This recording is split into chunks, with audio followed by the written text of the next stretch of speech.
이번 주가 올해 가장 중요한 분기점이 될지도 모르겠습니다. 미국과 일본의 금리 결정을 앞두고 있기 때문이죠. 게다가 이번에 나올 점도표는 시장의 긴장감을 더하고 있습니다. 지금 투자자들에게 필요한 전략은 무엇일지 오늘 한번 짚어보도록 하겠습니다. 안녕하세요. 코인드림의 아나운서 구혜림입니다. 안녕하세요. 불꽃남자 댄입니다. 매크로 이슈부터 함께 짚어보도록 하겠습니다. 자, 이번 주에는 여러 가지 주목해 볼 만한 이벤트들이 있는데요. 첫 번째 핵심 이벤트는 일본은행 BOJ의 금리 결정입니다. 이 시장은 일본이 현재 0.75%인 기준금리를 1%까지 올릴 가능성을 높게 보고 있습니다. 만약 현실화된다면 1995년 이후 가장 높은 수준이 되는데요. 이게 중요한 이유가 일본은 수십 년 동안 초저금리를 유지하면서 전 세계 투자자들에게 싼 돈을 공급해 왔어요. 그래서 투자자들은 일본에서 돈을 빌려서 미국 주식, 비트코인 같은 위험 자산에 투자를 해왔죠. 만약 일본 금리가 계속 올라가면 일부 자금은 다시 일본으로 돌아갈 수 있습니다. 즉 일본 금리 인상 소식이 글로벌 유동성의 감소 가능성으로 해석이 될 수 있다는 거죠. 자, 이 두 번째 이벤트는 국내 시간 기준으로 목요일 새벽에 예정된 미국 연준의 FOMC인데요. 특히 케빈 허씨의 첫 FOMC라는 점에서도 시장이 주목을 하고 있고, 또 향후 미국의 금리를 어떻게 정할 것인지를 엿볼 수 있는 점도표도 같이 나오기 때문에 더 주목을 할 필요가 있습니다. 자, 그리고 마지막은 오늘 아침에 나온 소식이죠. 이 트럼프가 미국과 이란의 합의가 진행 중이며 6월 19일 전후로 서명이 이루어질 수 있다고 언급했습니다. 이 합의안에는 호르무즈 해협 재개방 내용도 포함된 것으로 알려졌는데요. 최근에 지정학적 리스크 때문에 유가가 상승했고 인플레이션에 대한 우려가 커지고 있는 상황에서 실제로 합의가 체결되면 해당 우려가 사라지면서 주가에도 긍정적인 영향을 끼칠 수 있을 것으로 해석이 됩니다. 그래서 이번 주에 여러 가지 이벤트들이 있는데 이런 시장 상황 한마디로 어떻게 정리를 하면 좋을지, 또 투자자들이 어떻게 대응 전략 짜면 좋을지 알려주세요. 자, 저희 코인드림이 암호화폐 관련된 얘기를 많이 하다 보니까 그 주식이랑 이제 좀 반대인 경향이 있어요. 주식은 유동성이 풍부하고 이런 지정 리스크가 좀 해소가 되게 되면 결국 기존에 갖고 있던 모멘텀을 조금 탄력받는 부분이 있긴 한데, 암호화폐 같은 경우는 아직 수급적으로 준비가 안 된 것 같습니다. 그래서 제가 계속 말씀드리지만 하락 안 끝났다라는 얘기를 좀 하고 싶고, 결국 이번 주에 내일이죠, BOJ, 그리고 이번 주 목요일날 국내 시간으로는 이제 새벽에 FOMC, 그리고 이번 일본 총리의 스탠스를 봤을 때 결국 매파적이라고밖에 볼 수 없고, 거기 물가는 계속 올랐고 유가는 지금 좀 내려가긴 했습니다만 유가는 계속 높은 레벨 유지했거든요. 그렇기 때문에 앞으로 물가 지표보다는 금리 인상에 포커스를 맞춘 시장의 움직임이 좀 나오지 않을까 생각해보고, 성장에 불안한 섹터들은 앞으로 좀 안 될 건데 그 중에 비트코인이 성장이 안 되는 섹터에 포함되지 않을까라는 생각을 해보면서 조심스럽게 오늘 기술적 브리핑이랑 온체인 브리핑에 대해서 좀 접근을 해보겠습니다. 네, 그러면 바로 차트 분석으로 넘어가도록 하겠습니다. Let's go!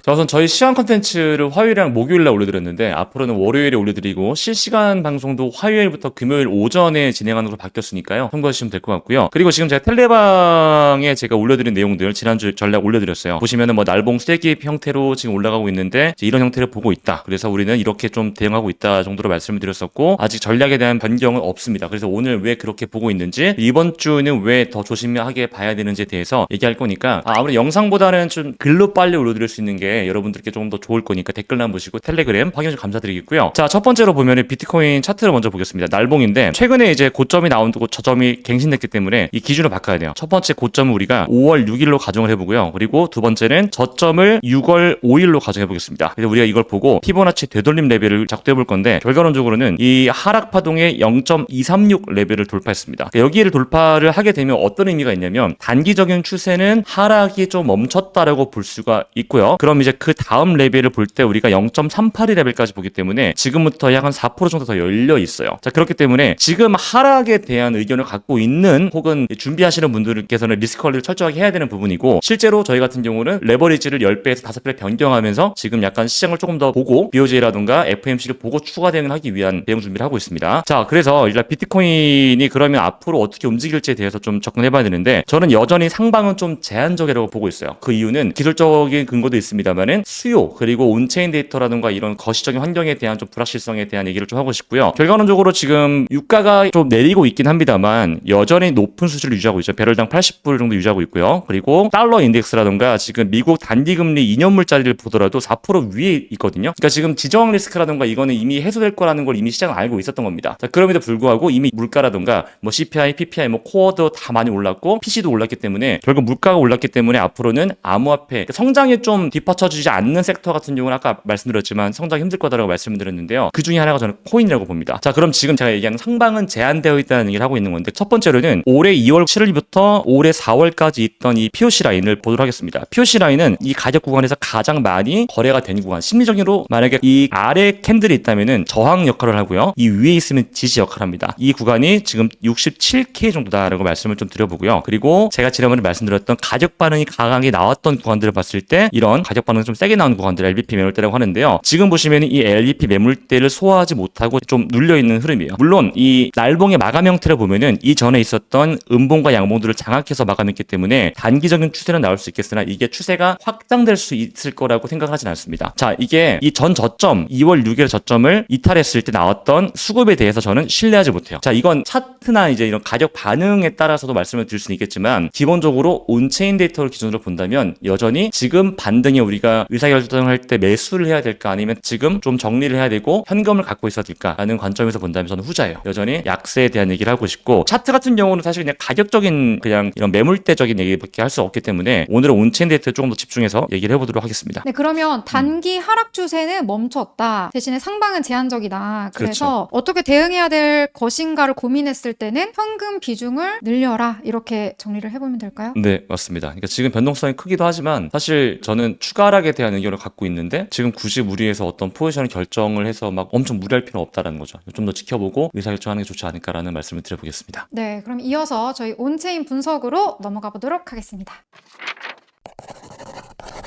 자, 이제 온체인 데이터 볼 건데, 온체인 데이터 제 결론 먼저 말씀드리면 바뀐 거 아무것도 없고 더 안 좋아졌습니다. 더, 그리고 아까 말씀드렸던 거에 대한 그 근거들에 대해서 볼 게 많습니다. 자, 첫 번째로는 이 비트코인 가격과 유동성 그리고 전체 거래소 볼륨에 대해서 좀 얘기를 해볼 건데, 가격은 올랐습니다. 가격은 반등을 했는데요. 전체적인 스테이블 코인의 유동성 자체는 감소했습니다. 전체 거래소에서. 그리고 미결제 약정은 조금 반등했습니다만 전반적인 모든 거래소의 볼륨 자체가 죽었습니다. 쉽게 말하면 가격은 올랐으나 전체적인 거래소 볼륨 자체가 죽어 있고요. 그리고 미결제 약정만 살짝 올랐습니다. 그러니까 이 얘기는 즉슨 제가 지난 3월달부터 5월달까지 지금 이 상승 가짜입니다라고 말씀드렸던 이 구간에서 나왔던 움직임과 똑같아요. 그러니까 수요는 둔화되어 있다라고 볼 수 있을 것 같고요. 두 번째로는 펀딩비입니다. 펀딩비를 봤을 때 사실 바이올이 위로 갔니 아래로 갔니에 따라서 가격 반영에 대한 부분들을 말씀드릴 수 있는데, 현재 펀딩비는 지금 음수 구간이에요. 음수 구간. 자, 펀딩비가 양수일 때는 시장이 반대로 가요. 그렇죠? 내려갑니다. 펀딩비가 음수일 때는 이렇게 올라가요. 왜 이렇게 나오냐면 거래소는 돈을 벌기 위한 집단입니다. 자동화체 아니에요. 그래서 이런 심리가 만약에 롱 쪽으로 쏠려 있다 그러면은 죽여요. 그리고 숏으로 쏠려 있다 그러면 또 죽입니다. 자, 지금은 현재 어떠냐면 아직까지는 큰 반향성에 대한 얘기는 할 수 없는 구간이지만 위건 아래건 과열은 아닙니다. 라는 얘기를 좀 드려보고요. 자, 그럼 이제 지금 시장에 수요가 있니 없니가 정말 중요합니다. 바이낸스 거래소의 미결제 약정의 움직임을 보면 알 수 있어요. 아까 말씀드렸듯이 가격은 반등했죠. 그런데 이 미결제 약정, 즉 보라 색깔 선을 보시면 내려가요. 그런데 여기 또 중요한 건 뭐냐면 레버리지, 즉 시장에 참여하는 투자자들이 얼마나 높은 리스크를 감수하면서 투자하고 있느냐라는 데이터인데, 제가 지난번에 22년도와 매우 유사합니다 라고 말씀을 드렸습니다. 22년대가 이때죠. 잠깐 일시적인 반등이 나올 때 이때 올라가는 거 아니야? 라고 생각을 다 했었고, 그리고 실제로 잠깐 올라갔었죠. 그 다음에 이 레버리지 지표를 급등하면서 추가 하락이 나왔습니다. 저는 이때랑 지금이랑 똑같다고 봅니다. 왜냐하면 지금 이 레버리지 지표 그리고 누풀 그리고 MVRB 같은 이런 좀 사이클 지표들이 대부분 다 그렇게 보이고 있고요. 쉽게 말하면 지금 수요는 없는데 시장의 변동성 지표 레버리지가 높았다라는 거고요. 조금 더 직관적으로 말씀드리면 레버리지가 높은 경우 그리고 미결제 약정이 감소하는 경우는 항상 가격이 좋지 않았어요. 저 영상 돌려보시면 레버리지 높습니다. 미결제 약정은 수요가 감소하고 있어라는 얘기를 할 때마다 항상 안 좋았습니다. 물론 이게 바로 가격적으로 이제 반영되진 않겠지만 결국 시간이 흐르면서 시장의 모멘텀은 죽고 탄력이 죽으면서 반영성은 좋지 않았더라는 얘기를 좀 하고 싶고요. 그리고 제가 지난번에 단기 보유자들이 패닉셀이 안 나왔습니다라고 말씀드렸던 기억이 있습니다. 제가 지난번에 25년도 11월달 그리고 26년도 2월달에 단기 보유자들이 0.94 정도 구간에서는 좋은 매수기가 나왔습니다라고 말씀을 드렸었는데요. 지금 아직까지도 패닉이 안 나왔고요. 다시 수익 구간으로 올라왔어요. 그렇기 때문에 여기서 수요가 더 받쳐주지 못한다라고 하면은 이 단기 보유자들의 차익 실현으로 인해서 가격 상승 모멘텀이 둔화될 수가 있습니다. 다만 여기서 우리가 볼 수 있는 건 지금 파생 시장, 즉 선물 시장에 주도하고 있기 때문에 가격 상승은 조금 더 나올 수 있어요. 하지만 저는 이 상승이 결국 진짜냐 가짜냐를 보기 위해서는 현물 거래량이 중요하다라고 지난번에 말씀을 드렸는데요. 자, 오늘 새벽에 미국과 이란이 MOU를 체결한 이후에 현물 시장의 가격 반응을 본다면 이 보라 색깔이 현물이고요. 그리고 지금 주황 색깔이 파생인데 현물 거래량이 드라마틱하게 늘지가 않았습니다. 쉽게 말하면 여전히 지금 가격은 선물 시장이 주도하고 있다고 보는 게 합리적이고요. 그렇기 때문에 지금 시장의 반등은 진짜냐 가짜냐라고 우리가 봤을 때는 저는 후자다라고 말씀드리고 싶고요. 그리고 이제 거래소 내부의 움직임들을 볼 건데 결국에는 거래소 보유량이 쌓이고 있냐? 쌓이는 거는 비트코인을 트레이딩하고 있는 트레이더들이 거래소 내부로 비트코인을 이동하는 양이 많아지면 많아질수록 거래소 보유량이 올라가요. 자, 이거는 우리가 일시적으로 볼 때 시장의 매도 대기 자금이 많이 쌓이고 있다는 건데 지금 거래소 보유량이 크게 감소하지가 않았습니다. 오히려 다시 올라가고 있다고 말씀을 드리고 싶고 그렇기 때문에 수요가 더 중요하고요. 그리고 순 입출금량, 그러니까 매수와 매도의 이제 합을 봤을 때 결국 매수가 셌냐 매도가 셌냐라고 보면 지금은 매도가 조금 더 강한 국면이다라고 볼 수가 있어요. 그리고 코인베이스 프리미엄 마지막인데 코인베이스 프리미엄 지표를 보면 최근에 이제 가격이 하락할 때 코인베이스 프리미엄 지표가 올라왔죠. 코인베이스 프리미엄 지표는 바이낸스와 코인베이스의 비트코인 가격을 두고 코인베이스가 비싸면 양수고요. 그리고 바이낸스가 더 비싸면 음수예요. 그러니까 양수는 좋은 거고 음수는 안 좋은 건데 제가 지난번에 가격은 하락하는데 코인베이스 프리미엄 지표가 올라오고 있습니다. 자, 근데 이게 코인베이스에서 수급이 세지는 게 아니고 바이낸스에서 시장가 매도가 세지면서 일시적으로 코인베이스의 비트코인 가격이 비싸 보이는 현상이다라고 말씀을 드렸거든요. 지금 보시면 가격은 오히려 오르는데 코인베이스의 수급 지표는 고점이 내려가는 움직임 보이고 있어요. 그러니까 전반적으로 얘기해보면 지금 비트코인은 수요가 약한 건 여전하고요. 그리고 우리가 바닥이다라고 할 수 있을 만한 흔적들, 움직임들은 보이지가 않습니다. 그렇기 때문에 저는 지금 나오는 반등에 대해서 이게 진짜 반등인가? 라고 봤을 때는